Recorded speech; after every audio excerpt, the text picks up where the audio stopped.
आशा करी माने अवसर नेला परे 5 लाख टंका देबा आमर दाबी आमर दाबी उचित दाबी सरकार तुम्हें मानि नियो अरे शिशु मृत्यु हार कमाइला किए अरे मातृ मृत्यु हार कमाइला किए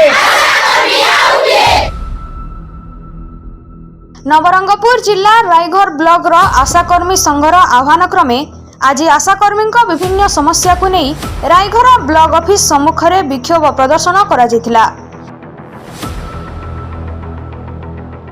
आशाकर्मी मानक विभिन्न समस्या को नहीं संघ तरफ महामहिम राज्यपाल मान्यवर मुख्यमंत्री मान्यवर स्वास्थ्य और परिवार कल्याण मंत्री और माननीय निर्देशिका जातीय स्वास्थ्य मिशन ओडिशा उद्देश्य रे रायघर गोष्ठी उन्नयन अधिकारी जरिया प्रदान करा जायतिला। सेथि मध्यरु मुख्य दाबी हेउछि जातीय स्वास्थ्य मिशन को स्थायी करा जिबा, आशा कर्मी वेतन को 22,000 टंका को वृद्धि करने सह अतिरिक्त कार्य पई प्रोत्साहन राशि प्रदान करिबा।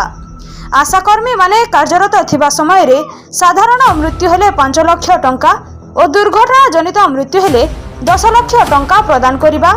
अवसर समय रे 5 लाख टंका अवसरकालीन सहायता राशि मध्य मासिक पेंशन राशि 5,000 टंका प्रदान करिबा।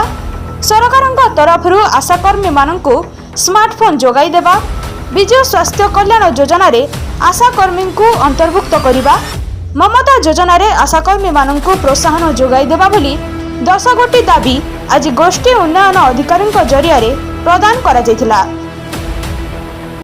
भारतीय मजदूर संघ उपदेष्टा नवरंगपुर जिला आज आम पूर्व निर्धारित अनुसार आम रायघर ब्लॉक आमर आज शोभा यात्रा थिला एवं सम्मेलन भी थिला से अनुसार 7टी ब्लॉक आम सरी जाइए यहाँ हूँ 8टी ब्लॉक 8 नंबर रे जाउछि एवं से अनुसार आम प्रथम आमर बैठक भी ये पाखे आमर चौका मंदिर पाखे होता बैठक में आम नूतन कमिटी गठन कर सारिचु एवं यापर आमर शोभा यात्रा बाहर गोष्ठी अधिकारी कार्यालय पहुँची सारिचु एवं आमर 10 दफा दाबी मान्यवर राज्यपाल मान्यवर मुख्यमंत्री मान्यवर स्वास्थ्य और परिवार कल्याण मंत्री एवं निर्देशिका को आम 10 दफा दाबी गोष्ठी अधिकारी जरिया प्रदान करूँ। तो दाबी मध्य प्रथम दाबी आमर सरकारी कर्मचारी घोषणा करने आशाकर्मी मानू, द्वितीय दाबी है 22,000 टंका वेतन देवा, तृतीय दाबी अवसर नेला परे 5 लाख टंका देवा एवं पेंशन मासिक 5,000 टंका देवा, चतुर्थ दाबी आमर मृत्युवरण कले स्वाभाविक मृत्युवरण कले 5 लाख टंका एवं दुर्घटना जनित मृत्यु हेले 10 लाख टंका। यहीपरि आमर 10टी दाबी अच्छी ता मध्यरु आउ गोटे दाबी मुख्य अच्छी आमर प्रधानमंत्री घोषणा करचंती प्रधानमंत्री जीवन ज्योति योजना प्रधानमंत्री बीमा योजना यही ये 3टी योजना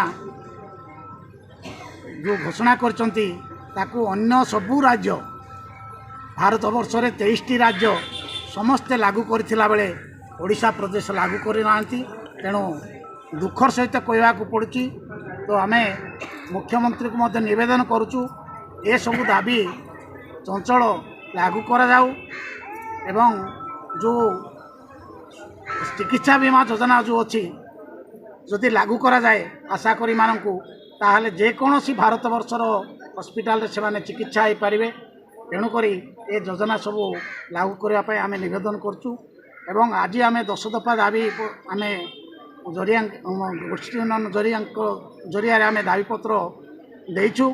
जदि आगामी दिन में ये सब दाबी पूरण न करती ताहले सारा जिले में आमर बड़ धरणर आंदोलन करा।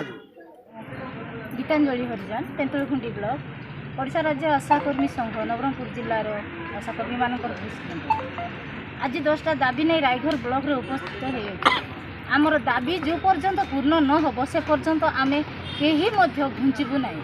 आज 10टा दाबी है आशाकर्मी मान 22,000 टंका दरमा देवा पुणी दैनिक हार में मजूरी निहाती जोगाई देवा सरकार पाखे आमर दाबी अच्छी।